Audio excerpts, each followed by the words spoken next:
Oh, we are recording. Okay. Good afternoon, everybody. Good afternoon, Immortals. Afternoon, Immortals. Hey. So Stewie says, Stu, do you fancy a catch up? I say, yeah, mate. Do you want to meet? Down at Starbucks. You take your pick. Oh, what's the poo? He said no. He said catch up. He said we're going to do 50 miles. No, he's taking me on a little gentle run.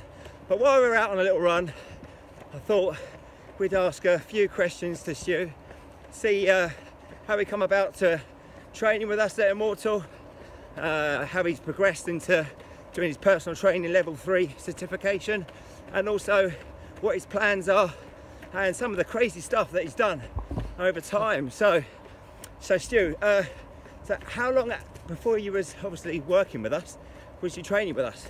I've been training probably 4 years now with Immortal. Met Stew probably in a February time before I'd done my first ever Tough Mudder. Da, da, da. So there you go. Your first Tough Mudder. Yeah, training over on the estate where I worked at the time. Yep. So it just seemed natural to hook up with Stew and the other Immortals and start my little training journey from there. Yeah, I remember. I don't remember even doing his first Tough Mudder, but I remember doing an obstacle race called Judgment Day, and there was a good team of Immortals out, Stewie being one of them, and at the time he wasn't that keen on the water, was you, buddy? No. Yeah, and we had to, he was going to out on one of the obstacles, it was going to run round the lake rather than swim through the lake. It was a bloody long swim, to be fair, up a straight, probably 15-20 foot cargo net up onto a high ledge, so it wasn't very nice, but we convinced him to do it. We did it the Immortal way. We all surrounded him and we gave him loads of encouragement and we got him up there. And then, I don't know what happened to him then, because then he moved on. So you progressed obviously, Stu, with the OCR. Oh, what's going on here? Come back to me. There you go. He progressed with the OCR. Yep. In a big way. So from that first Tough Mudder, what have you done, buddy? So, yeah, since the first Tough Mudder, I have gone on in that following year, or even at the Judgment Day that Stew's on about, I qualified for the UK Championships, obstacle course racing championships. Let me get there. There you go. Yeah. Qualified for the UK Championships, which I took part in, which were held over at Nuclear Races in Brentwood. And I finished second in my age group. Bloody hell, mate, that's awesome. Which then qualified me for the World Championships, which were to be held in Canada the following year. And that really catapulted my OCR training and career. That was it, mate, wasn't it? Yeah. He was hooked. So then, from then on, he's done so many events and finishing so high up in his age category. Overtaking the wee nippers as well, mate, making them look silly. Like he said, you know, you get a band at the beginning of the run, and the idea is to keep the band, and this man does it every single time. He nails the obstacles. He spends a lot of time outside of Immortal, training at various locations for hours, climbing, practicing on rigs. You know, it's a true show of dedication and discipline. Well, if you want to actually achieve something in life, you can't play around it. You've got to actually set your mind to it, and you've got to go for it and apply yourself.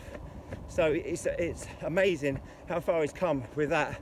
Not only just the OCR world, but you did a little run a little while ago, Stu, didn't you? Yeah. Tell him about this little run. Right, yeah. I had a couple of little runs actually. The one before my main run, I did in May this year. There's an event called Rat Race, which is a 20-mile, 200 obstacle race. Oh my God. So I was challenged by a fellow OCR racer to see if I could do 2 laps. So hang on, that's 40 miles. And how is that 200? 40 miles, 400 obstacles. 40 miles, 400 obstacles? Yep. And most of these are in the water? There was two sections where you were 20 minutes to half an hour in the water. Oh my God. Swimming to the obstacles, that get is insane. On and out. So obviously my progression from my first time in the water with Immortals at Judgment Day, where, to be fair, I still have a fear of water, but I just learned to control it now. And I saw a good post a while ago that if you can't beat fear, do it scared anyway. That. That's so good. that's how I go. Yeah. So that event took 8.5 hours to do, Wow. which was a preparation for my next challenge, which I did in June, which was called Run the Wall. Yeah. And basically you run the length of Hadrian's Wall. So you run across the country from Carlisle Castle to Newcastle, finish crossing the Millennium Bridge. How many miles was that? That was 69 miles. Oh my God, 69 miles. That was crazy, wasn't it? Yeah. And so what, obviously, apart from obviously your fitness side, Yeah. how was that mentally? How did you Really find tough. That really, really hard. How much would you say was mental to physical? Oh. First half, to be fair, the first half was physical. Getting up to the 44 mile mark was physical. After that, you have a rest station at 44. Getting off the chair after that at your rest station to keep progressing from there. That's mental. That's where you have to dig deep. Yeah. And a lot of the time where we ran, we were really out on your own, really out in the country. Oh. No one else around. Yeah, so no support from the crowd, literally. No, there's no crowd. Whatever demons are going on in your head, you have to answer them. Yeah, and you do. You have to give yourself a pep talk. And Yeah. the guys who know me, who train with, I always go on about digging deep and your mental strength. So I had to apply that to myself. Yeah. So like we say about, you know, training outside your comfort zone, don't we? Yep. And applying yourself like that weekly, obviously, can make you do incredible things and achieve incredible things. Yep. You're never gonna progress unless you push yourself outside that comfort box. That's right. That's what you And need. and to be fair, it's having the self-discipline. You've got to get out there, even on the cold, horrible days, That's it. knowing that you've got to put the mileage in and the work in to actually achieve what you want to do. For me personally, it was initially on the long run, was to just get round and obviously finish the run.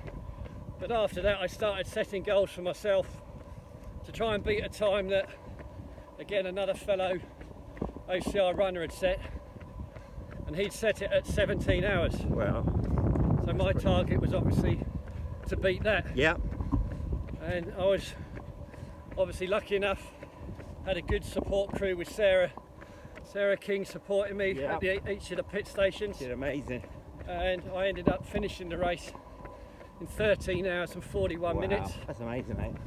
So that's it. What an achievement. So, after that though, where do you go from there, mate? Come on, be honest. You've just done nearly 70 miles run. Surely there's nothing else now. That is it, yeah? No.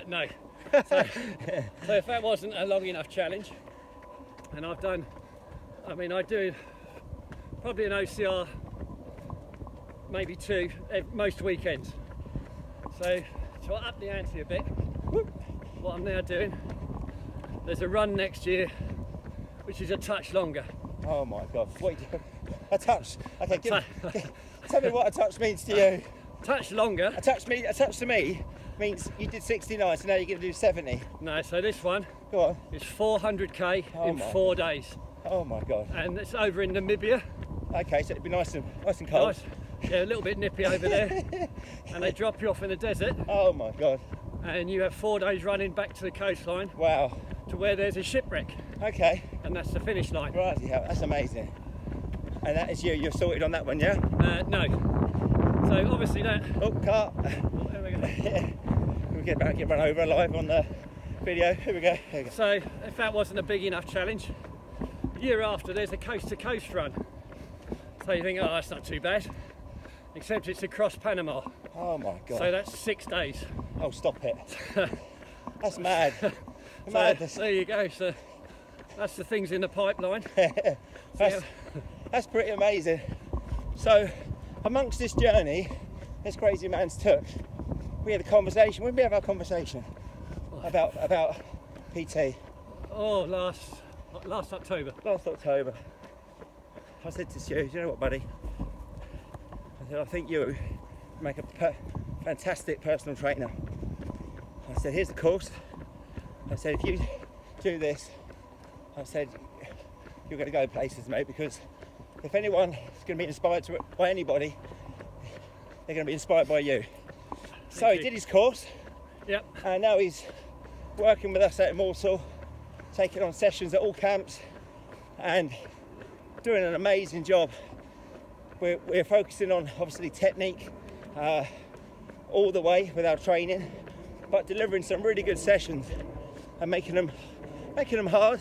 Everyone gets pushed at all levels, but it is for all levels. Everyone works hard together, and they're tried and tested. Like Stu doesn't just put them together willy-nilly and then give them to you. He does them himself, and then he puts them on you, so he knows exactly how you're going to feel at that time. So we're really privileged and really lucky to have this man working with us. Thank you. You know, he's done such an amazing job, and he's got such a good, positive future with us, and we're going to back him all the way. That's nice. So that's a little bit about our Stew. Thank you, guys. If you live near where we train, Marlow, Slough, Windsor, Henley, then come down and do a session with him, because you will definitely enjoy it. Thanks a lot, guys. Thanks, guys. Take care. Thanks for your support. Cheers, bye. Bye.